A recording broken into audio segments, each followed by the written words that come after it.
ವಿಶ್ವ ಬಹುಜನ್ ಧ್ವಜ ಮತ್ತು ಸಂವಿಧಾನ ರಕ್ಷಾ ಸೇನಾ ಸಂಘಟನೆ ಹಾಗೂ ಸಮತಾ ಸೈನಿಕರ ಸಂಘಟನೆಯ ಸಹಯೋಗದೊಂದಿಗೆ ಕೋರೆಗಾಂವ್ ಚೆಲು ಕಾರ್ಯಕ್ರಮ ಹಮ್ಮಿಕೊಳ್ಳಲಾಗಿತ್ತು.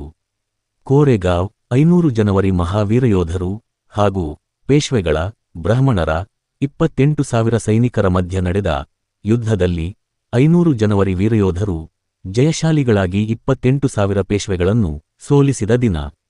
ಅದರ ನೆನಪಿಗಾಗಿ ಪುನಾದ ಕೋರೆಗಾಂವ್ ಊರಿನಲ್ಲಿ ಒಂದು ವೀರಗಲ್ಲು ಕೆಬ್ಬಿಸಲಾಗಿದೆ. ಆ ವೀರಗಲ್ಲಿಗೆ ನಮನ ಸಲ್ಲಿಸಲು ಪ್ರತಿ ವರ್ಷ ಕಾರ್ಯಕ್ರಮ ಜರುಗಿಸಲಾಗುತ್ತದೆ. ದಿನಾಂಕ ಡಿಸೆಂಬರ್ 31, 2025 ಬುಧವಾರ ಬೆಳಗ್ಗೆ 10:30 ಡಾಕ್ಟರ್ ಬಾಬಾಸಾಹೇಬ ಅಂಬೇಡ್ಕರ ಪುತ್ಥಳಿಯವರಣ ಪ್ರಧಾನ ಅಂಚೆ ಕಚೇರಿ ಎದುರು ಹುಬ್ಬಳ್ಳಿಯಲ್ಲಿ ಜರುಗಿತು.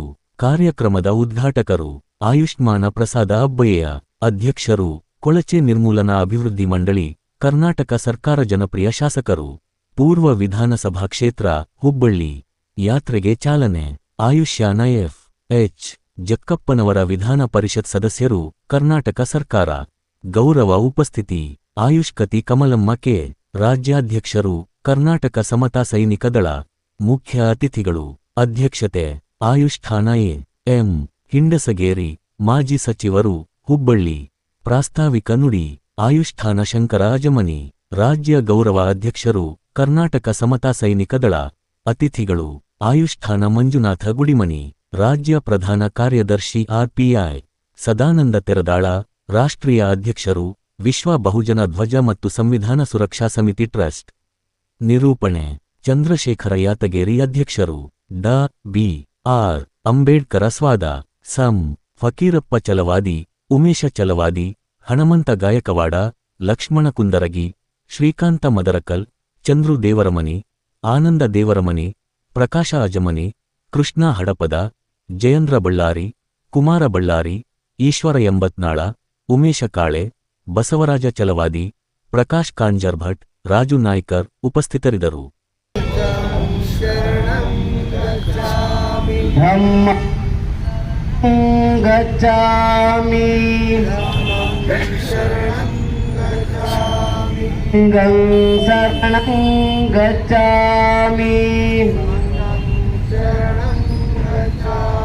द्वितीयम्पि बुद्धं शरणं गच्छामि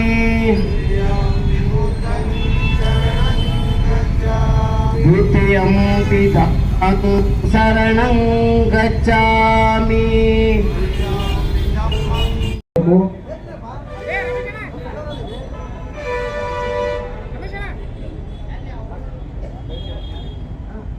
ಅವರು ಕೂಡ ನಮ್ಮ ಸಂಸ್ಥೆಯ ಪರವಾಗಿ ಅದೇ ತರನಾಗಿ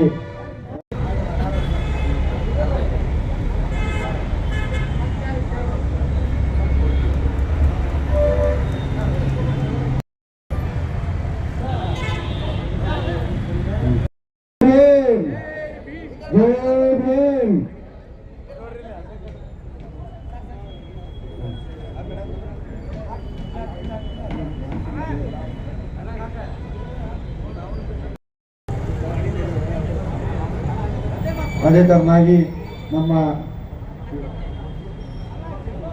ಬಾಬು ಭೋಜ್ಗಾರ್ ಅವರು ದಲಿತ ಸಂಘಟನೆ ಮಾಡ್ತಾ ಇದ್ದೇವೆ. ಹಾಗೆ ಮೋಹನ್ ಹಿರೇಮನೆಯವರಿಗೆ ಅದರ ಜೊತೆಗೆ ತಾವುಗಳೆಲ್ಲ ನಮ್ದು ಒಂದೇ ವಾಕ್ಯ, ಜೈ ಭೀಮ್, ಜೈ ಭೀಮ್, ಜೈ ಭೀಮ್.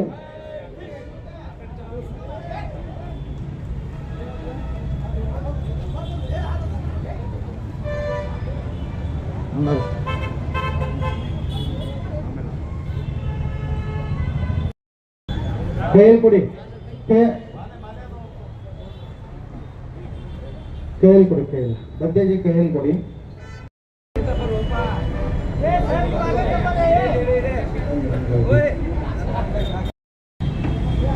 ಲಕ್ಷ್ಮಣ್ ಕುಂದರ್ಗಿಯವರು ದಯವಿಟ್ಟು ಬನ್ನಿ, ಇಲ್ಲಿ ಮುಂದ್ಗಡೆ ಬನ್ನಿ. ಲಕ್ಷ್ಮಣ್ ಕುಂದರ್ಗಿಯವರು ಹಿರಿಯರು.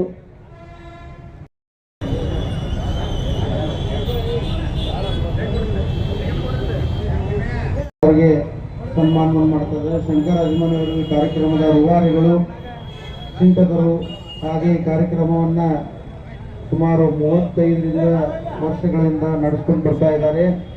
ಈ ಭೀಮಾ ಕೋರೆಗಾಂವ್ ಹೋರಾಟದ ಹುಬ್ಬಳ್ಳಿಯಲ್ಲಿ ಮೇಲೆ ಬನ್ನಿ, ಅವ್ರಿಗೂ ಕೂಡ ಕಾರ್ಯಕ್ರಮದಲ್ಲಿ ಅವರೊಂದು ಶಾಲೆ ಮತ್ತು ಮಾಲೆಯನ್ನು ಹಾಕಿ ಸನ್ಮಾನ ಮಾಡಬೇಕು. ದಯವಿಟ್ಟು ಶಿವ ದಯವಿಟ್ಟು ವೇದಿಕೆ ಮೇಲೆ ಬನ್ನಿ.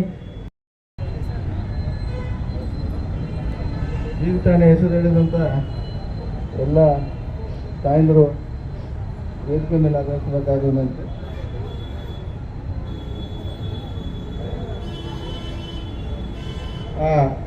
ಸ್ವಲ್ಪ ಸಮಯದ ಅಭಾವ ಇರೋದ್ರಿಂದ ನಮ್ಮ ಆಯುಷ್ಮಾನ್ FS ಜಗಪ್ನವ್ರ ಸಾಹೇಬರು ಬೇರೆ ಕಾರ್ಯಕ್ರಮದಲ್ಲಿ ಪಾಲ್ಗೊಳ್ಳೋದ್ರಿಂದ ಅವ್ರಿಗೆ ನಾವು ವೇದಿಕೆಯಲ್ಲಿ ಒಂದೆರಡು ಈ ಚಳವಳಿ ಬಗ್ಗೆ ಮಾಲಿಗೆ ತಗೊಂಡ್ರ ಹಾಕಿದ್ರಲ್ಲ ಒಂದೆರಡು ಫೋಟೋ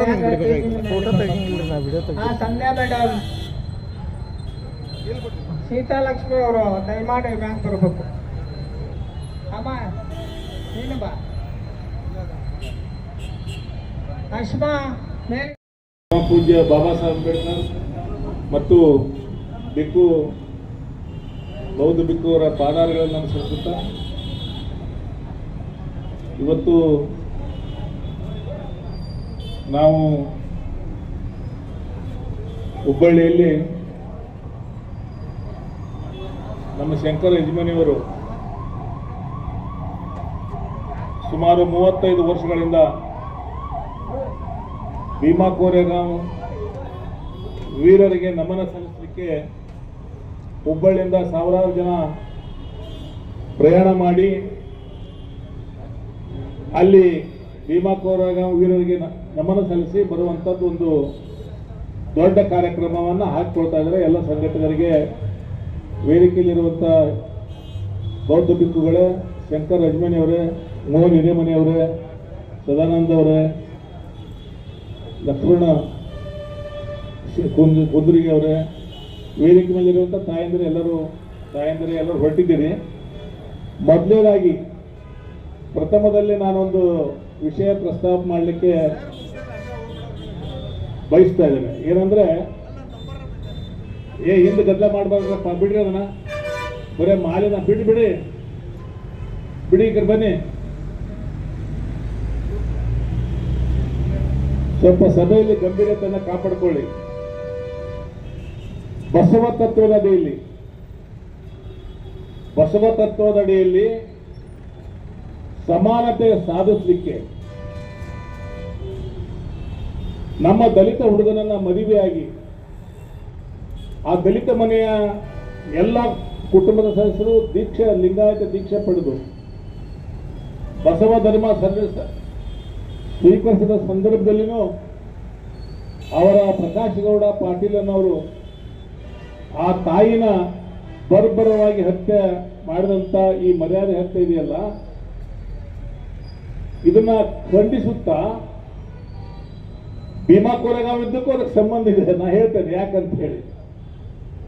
ಆ ತಾಯಿ ಹುತಾತ್ಮಳಾಗಿದ್ದಾಳಲ್ಲ, ಅನ್ಯ ಪಾಟೀಲ ಹುತಾತ್ಮಳಾಗಿದ್ದಾಳಲ್ಲ, ಹುತಾತ್ಮಳಾದಂಥ ಮಾನ್ಯ ಪಾಟೀಲ ಹುತಾತ್ಮಳಾದಂಥ ಅವಳ ಆತ್ಮಕ್ಕೆ ನಾವು ಎದ್ದು ನಿಂತು 2 ಮಂದಿ ನಿಮಿಷ ಮೌನ ಆಚರಣೆ ಮಾಡೋದು ಬಹಳ ಮುಖ್ಯ ಅಂತ ನಾನು ಭಾವಿಸ್ತೇನೆ.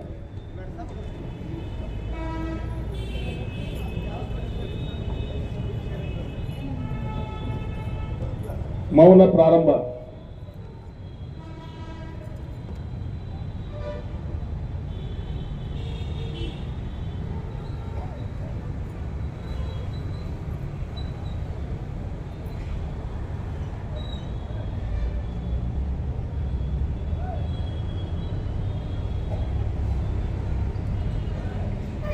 ಮೌನ ಮುಗಿತು.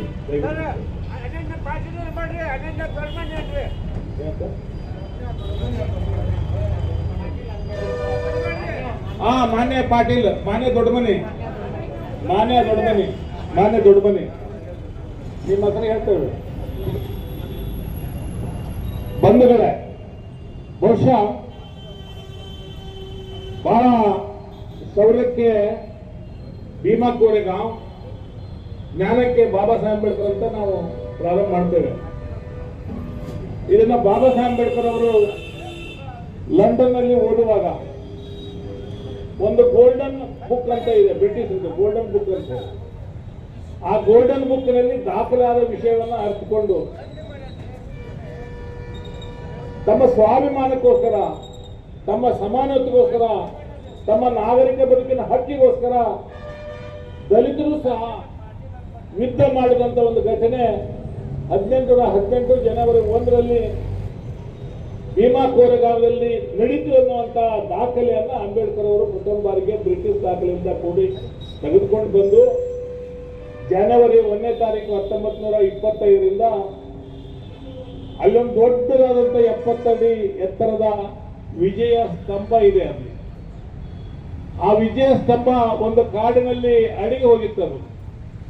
ಅದನ್ನು ಬಾಬಾ ಸಾಹೇಬ್ ಅಂಬೇಡ್ಕರ್ ತಮ್ಮ ಅನುಯಾಯಿಗಳ ಜೊತೆ ಅದನ್ನೆಲ್ಲ ಸ್ವಚ್ಛಗೊಳಿಸಿ ಹುತಾತ್ಮರಿಗೆ ಕೈ ಮುಗಿದು ಪ್ರತಿ ಜನವರಿ ಎಲ್ಲೇ ಇರಲಿ ಬಾಬಾ ಸಾಹೇಬ್ ಅಂಬೇಡ್ಕರ್ ಅವರು ಅಲ್ಲಿ ಬಂದು ವೀರರೇ, ನಿಮ್ಮಂತ ವೀರತ್ವವನ್ನು ನಮಗೂ ಕೊಡಿ, ಯುದ್ಧ ಮಾಡುವಂತ ಕಲೆ ನಮಗೂ ಕಲಿಸಿ ಅಂತ ಹೇಳಿ ಬಾಬಾ ಸಾಹೇಬ್ ಅಂಬೇಡ್ಕರ್ ಮಾಡಿದಂಥ ಸಂಪ್ರದಾಯದಲ್ಲಿ ನಾವು ಇವತ್ತು ಆ ಸಂಪ್ರದಾಯಕ್ಕೆ ಹೋಗ್ತಾ ಇದ್ದೇವೆ.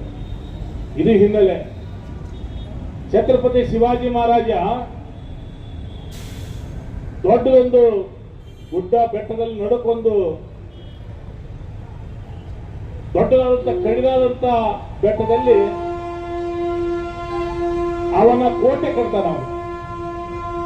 ಕೋಟೆ ಕಟ್ಟಿ ಶಿವಾಜಿ ಹೇಳ್ತಾನೆ, ಈ ಕೋಟೆಯನ್ನ ಹತ್ತಲಿಕ್ಕೆ ಯಾರಿಂದೂ ಸಾಧ್ಯ ಇಲ್ಲ ಅನ್ನೋ ಹೇಳ್ತಿರುವಾಗ ಅಲ್ಲಿ ಒಬ್ಬನು ದಲಿತ ಹುಡುಗ ಕುತ್ಕೊಂಡಿರ್ತಾನೆ, ದಲಿತ ಯುವಕ ಕುತ್ಕೊಂಡಿರ್ತಾನೆ. ಅವನು ಹೇಳ್ತಾನ, ನೀವು ಅಪ್ಪಣೆ ಕೊಟ್ರೆ ಹತ್ತನೆ ಅಂತಾನೆ. ಅದೇಂಗೆ ಸಾಧ್ಯ ಇಲ್ಲ ಅಂತ ಹೇಳ್ತಾನೆ. ಸಾಧ್ಯನೇ ಇಲ್ಲ ಅಂದಾಗ ಅವನು ಹೋಗಿ ಕೆಳ ಹೋಗಿ ಬರ್ರಂತ ಹತ್ಕೊಂಡ್ಬಂದು ಶಿವಾಜಿ ಪಕ್ಕದಲ್ಲಿ ಕುದುರ್ತಾನೆ. ಶಿವಾಜಿಗೆ ಆಶ್ಚರ್ಯ ಅನ್ನಿಸ್ತದೆ, ದಲಿತರು ಇಷ್ಟು ಸೂರಿದ್ದಾರೆ, ಹಾಗಾದ್ರೆ ಇವ್ರಿಗೆ ಎಲ್ಲರನ್ನೂ ನಮ್ಮ ಸೈನ್ಯದಲ್ಲಿ ಸೇರಿಸು ಅಂತ ಹೇಳಿ ಶಿವಾಜಿ ಅವತ್ತಿನಿಂದ ತನ್ನ ಅಂಗರಕ್ಷಕರನ್ನ ಯಾರು ಮಾಡ್ಕೊಂಡಿದ್ದ? ಜೀವಾ ಮಹಾರ್ ಅಂತ ಒಬ್ಬ ಮಾಡ್ಕೊಂಡಿದ್ರು. ಶಿವಾಜಿ ಮತ್ತು ಸಂಭಾಜಿ ಅವನ ಮಗ ನಮ್ಮನ್ನು ಬಿಟ್ಟು ಸೈನ್ಯನೇ ಇದ್ದಿಲ್ಲ. ನಂತರ ಆದಿಲ್ ಶಾಹಿಗಳ ನಂತರ ನಮಗೊಂದು ಸ್ವಲ್ಪ ಪ್ರಾಬ್ಲಮ್ ಆಯ್ತು. ಅವಾಗ ಇವತ್ತಿನ ಕರ್ನಾಟಕ ಏನಿದೆಯಲ್ಲ, ಕರ್ನಾಟಕವನ್ನು ಕಟ್ಟಿದವರು ನಮ್ಮ ಟಿಪ್ಪು ಸುಲ್ತಾನ್ರವರು ಈ ನಾಡಿಗೆ ಬಂದಾಗ ಹಿರಿಯರನ್ನ ಕೇಳ್ತಾರ, ಇಲ್ಲಿ ಸೂರ ವಂಶಸ್ಥರು ಯಾರಿದ್ದಾರೆ ಅಂತ. ಇಲ್ಲ, ಈ ದಲಿತರು ಬಹಳ ಸೂರಿದ್ದಾರೆ, ಆದ್ರೆ ಅವ್ರನ್ನ ಪೇಶ್ವೆಯವರು ತುಳಿದಿಟ್ಟಿದ್ದಾರೆ ಅಂತ ಹೇಳಿ ಒಂದು ಮಾತು ಹೇಳ್ತಾರೆ. ಅದಕ್ಕೆ ಅವರು ಶಿವಾಜಿ ಬಿಡಂಗಿಲ್ಲ ಇಲ್ಲ, ತನ್ನ ಎಲ್ಲ ಸೈನ್ಯಾಧಿಕಾರಿಗಳನ್ನ ಕಳಿಸಿ ದಲಿತರನ್ನ 5,000 ದಲಿತರನ್ನ ತನ್ನ ಸೈನ್ಯದಲ್ಲಿ ಸೇರಿಸ್ಕೊಂತಾರೆ. ಇವತ್ತು ನೀವು ಮಂಡ್ಯ, ಮಳವಳ್ಳಿ, ಕೋಲಾರಕ್ಕೆ ಹೋದ್ರೆ ಅವರೆಲ್ಲರೂ ಏನ್ ಹೇಳ್ತಾರೆ ಅಂತಂದ್ರೆ, ನಮ್ಮ ಪೂರ್ವಜರು ಎಲ್ಲರೂ ಬಿಜಾಪುರ ಕಡೆಯವ್ರಿ ಅಂತ ಹೇಳ್ತಾರೆ. ನಿಮ್ಗೆ ಇತಿಹಾಸ ಗೊತ್ತಿರಲಿ, ಮಳವಳ್ಳಿ ಮತ್ತು ಸುಲ್ತಾನ್ ಅವರಿಗೆ ಯುದ್ಧದಾಗ ಆ ಯುದ್ಧ ಗೆದ್ದು ಕೊಟ್ಟರು ನಾವು. ಮುಂದೆ ಬ್ರಿಟಿಷರು ಏನ್ ಮಾಡ್ತಾರೆ, ಪೇಶ್ವೆಯವರ ಬೆಂಬಲ ಮತ್ತು ಹೈದರಾಬಾದ್ ನಿಜಾಮರ ಬೆಂಬಲ ತಗೊಂಡು ಮೋಸದಿಂದ ಟಿಪ್ಪು ಸುಲ್ತಾನ್ನ ಸೋಲಿಸ್ಬಿಡ್ತಾರೆ. ಆದರೆ ನಮ್ಮ ಹಣೆ ಬರ ಮತ್ತು ವಾಪಸ್ ಅಲ್ಲಿಗೆ ಹೋಗ್ತೈತಿ. ಮತ್ತೆ ಅಸ್ಪೃಶ್ಯತೆ, ಕೊಳ್ಳಾಗ ಗಡಿಗೆ ಶುರು ಮಾಡಿಬಿಡ್ತಾರೆ ಪೇಶ್ವೆ ಬ್ರಾಹ್ಮಣರು. ಅದಕ್ಕೆ ಬ್ರಿಟಿಷರು ಟಿಪ್ಪು ಸುಲ್ತಾನ್ ಸೋಲಿಸಿದ ನಂತರ ಈ ಭಾಗ ತಗೋಬೇಕಂತ ಹೇಳಿ ಯುದ್ಧ ಮಾಡುವಾಗ ಆ ಯುದ್ಧದಲ್ಲಿ ಭಾಗವಹಿಸಿದಂತ ಎಲ್ಲ ಸೈನಿಕರು ಬಿಜಾಪುರ, ಬಾಗಲಕೋಟೆ, ಧಾರವಾಡ ಜಿಲ್ಲೆಯ ಸೈನಿಕರ ಹೊರತಾಗಿ ಮಹಾರಾಷ್ಟ್ರದಿಂದ ಮೇಲೆ ಬಂದವರಲ್ಲ. ಸಿದ್ದನಾಯಕ ಅನ್ನೋನು ಏನು ಮುಂದೋದಂಗಿಲ್ಲ. ದಲಿತ ಮಹಿಳೆಗೆ ಆ ಮೇಲ್ವರ್ಗದ ಮಹಿಳೆ ಕೇಳ್ತಾವಂತೆ, ಇಲ್ಲ ನೀವು ಏನದು ನಿಮ್ಮ ಮಗು ಹುಟ್ಟುದಲ್ಲ ಅದನ್ನ ಏನು ಮಾಡ್ಬೇಕಂತ ಕೇಳ್ತೀರಿ ಅಂತ ಕೇಳ್ತಾಳೆ. ಯಾರು? ಮೇಲ್ವರ್ಗದ ಮಹಿಳೆ ದಲಿತ ವರ್ಗದ ಮಹಿಳೆ ಕೇಳ್ತಾಳೆ. ದಲಿತ ವರ್ಗದ ಮಹಿಳೆ ಏನ್ ಹೇಳ್ತಾಳೆ ಗೊತ್ತಾ? ನನ್ನ ಮಗುವನ್ನ ನಾನು ಯಾವುದೋ ಒಂದು ಪೌರ ಕಾರ್ಮಿಕ ಮಾಡ್ತೀನಿ, ಯಾರ್ದೋ ಒಬ್ಬರು ಜಮೀನ್ದಾರರು ಜೀತಕ್ಕೆ ಇಡ್ತೀನಿ ಅಂತ ಹೇಳ್ತಾ ಇರ್ತಾರೆ. ನೋಡಿ ಯೋಚನಾ ಶಕ್ತಿ ಹೇಗಿದೆ. ಅದೇ ತರನಾಗಿ ಮೇಲ್ವರ್ಗದ ಮಹಿಳೆಗೆ ದಲಿತ ಮಹಿಳೆಯರು ಒಂದು ಒಳ್ಳೆ ಪ್ರಶ್ನೆ ಕೇಳ್ತಾರೆ, ನೀವು ಏನು ಮಾಡ್ತೀರಮ್ಮ ನಿಮ್ಮ ಮಗುವಿಗೆ ಅಂತ ಕೇಳ್ತಾರಂತೆ. ಅವ್ರು ಹೇಳ್ತಾರಂತೆ, ನನ್ನ ಮಗುವಿಗೆ ಸುಪ್ರೀಂ ಕೋರ್ಟಿನ ಜಡ್ಜನ್ನಾಗಿ ಮಾಡ್ತೀನಿ ಅಂತ ಹೇಳ್ತಾರೆ. ಅಂದ್ರೆ ಮನುವಾದಿಗಳ ಚಿಂತನೆ ಸುಪ್ರೀಂ ಕೋರ್ಟಿನ ಜಡ್ಜ್ ಆಗ್ಬೇಕಂತ ಇದೆ. ಆದ್ರೆ ಈ ದೇಶದ ದಲಿತರ ಮಹಿಳೆಯರ ಪರಿಸ್ಥಿತಿ ಏನದಂದ್ರೆ ಪೌರ ಕಾರ್ಮಿಕನಾಗಬೇಕು, ನಾನು ಆಗಾಗಬೇಕು, ಇನ್ನೊಬ್ಬರ ಕೈಯಲ್ಲಿ ದುಡಿಬೇಕಂತಿದೆ. ಇದನ್ನ ಅಂಬೇಡ್ಕರ್ ವಾದ ನಿಮ್ ಮನಸ್ಸಿಗೆ ಪ್ರಶ್ನೆ ಮಾಡ್ಕೊಂಡಿದ್ದೀನ? ಅಂಬೇಡ್ಕರ್ ವಾದ ಹೋಗ್ತೀರಾ ಇದನ್ನ? ಇವತ್ತಿನ ಈ ಕಾರ್ಯಕ್ರಮ ತುಂಬಾ ಯಶಸ್ವಿಯಾಗಿದೆ ಅಂತ ಹೇಳಿ ನಾನು ಅನ್ಕೊಂತೀನಿ. ಮತ್ತು ತಾವು ಅನ್ಕೋಬೇಕು, ಕರ್ನಾಟಕ ಸಮತಾ ಸೈನಿಕ ದಳದಿಂದ ಈಗ ನಾವು 32ನೇ ವರ್ಷ ನಾವು ಭೀಮಾಪುರಿಗೆ ಹೋಗೋದು 32ನೇ ವರ್ಷ. ಇದೇ ರೀತಿ ಇಲ್ಲಿ ಕೂಡಿದ ಎಲ್ಲ ನನ್ನ ಬಂಧುಗಳು ಸಹಕಾರವನ್ನು ಕೊಟ್ಟಿದ್ದಾರೆ.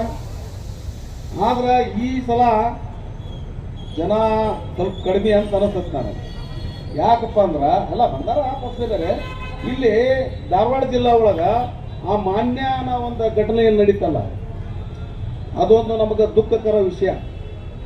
ಆದ್ರೂ ನಾವು ಈ ಯಾತ್ರೆಯನ್ನು ಕೈ ಬಿಡುವಂಗಿಲ್ಲ. ಮತ್ತು ಇದನ್ನು ನಾವು ಮುಂದುವರ್ಸ್ಕೊಂಡು ಹೋಗಲೇಬೇಕು, ಅನಿವಾರ್ಯವಾಗಿ ನಾವು ಮಾಡಿದ್ದೀವಿ. ಆದರೂ ನಮ್ಮ ಮಾನ್ಯ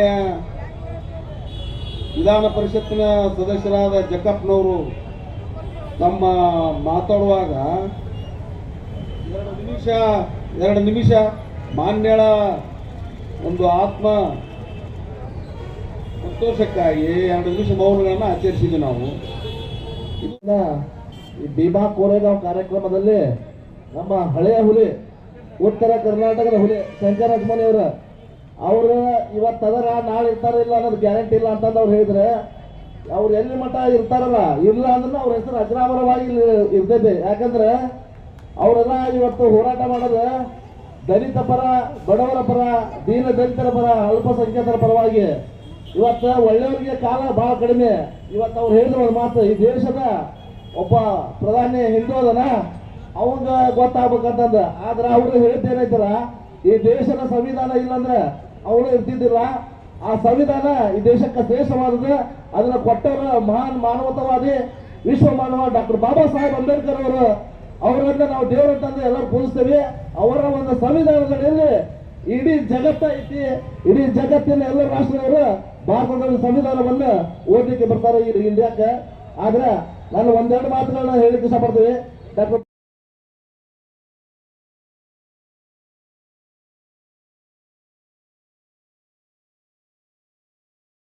ಈ ವಿಡಿಯೋ ಶೇರ್ ಮಾಡಿ, ಲೈಕ್ ಮಾಡಿ, ಸಬ್ಸ್ಕ್ರೈಬ್ ಮಾಡಿ.